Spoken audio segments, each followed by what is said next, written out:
Admin, good day po. Yung last time po na sinabi niya sa akin na mag-merge ang spirit namin, medyo kinalabutan ako dahil sa ala kong idea dun sa merge na yun. Although, andito na siya sa loob ko at matagal-tagal na din kaming magkasama sa iisang katawan at kung may mangyayaring kakaiba ulit sa akin, siguro nakatadhana talagang mangyari sa akin yun. Oo, tatanggapin ko lang. Hindi sa sukatan ng tapang ang pinakikitang matapang ako. Oo, matapang talaga ako. Pero tao pa rin naman ako. May mga kinatatakutan. Isa na yung mapagalitan ka ng boss mo sa trabaho. Oo, nakakatakot yun kesa sa ibang mga multong alam ko.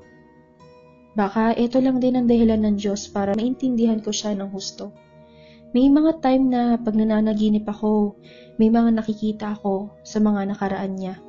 Na kung paano siya nabubuhay dati, na nagulo lang ang buhay niya yata. Yata kasi ewan ko kung gera yun o ano ang nakikita ko sa mga panaginip ko. Dahil nakikita ko na ang daming mga namatay sa laban.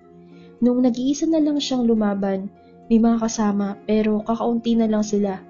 Nakikita ko rin na sinesenyasan niya ako na tulungan ko siya lumaban. Doon ko nakita na nag-aral nga pala talaga ng Bujinkan o Ninjutsu dati. Siya nga pala guys, totoo ang Bato Jutsu. Hindi lang kay Kenshin pero nito, pati sa mga katulad namin na karamihan sa mga alam niya ay Bato Jutsu. Kaya para naiisip ko na ang imposible niyang mamatay agad ng ganun-ganun na lang. Nakikita ko rin na parang may mga kakayanan siya na mag-travel sa oras nung hindi pa siya sumasanib sa akin.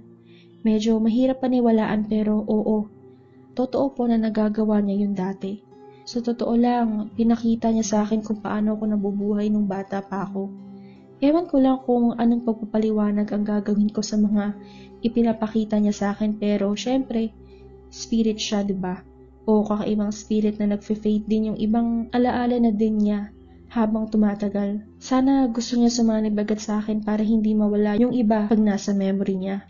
Pero yung pagtulong kay Miss Gia, hindi pa buong desisyon ko doon. Tsaka madami pa akong katanungan about sa pwedeng mangyari sa akin. Kung katulad ba ni Gia na mas sanay at mas matanda pa sa kanya ang makakalaban namin o hindi alam kung laban to pag-uusapan na to. Kaya hirap akong mag-decide sa sinasabi niya sa akin. Pero malalaman nyo, i-email ko ulit si admin pag pumayag na ako doon. Doon lang naman muna admin, may mga gagawin pa ako. And for Miss Gia, ingat ka na lang muna palagi.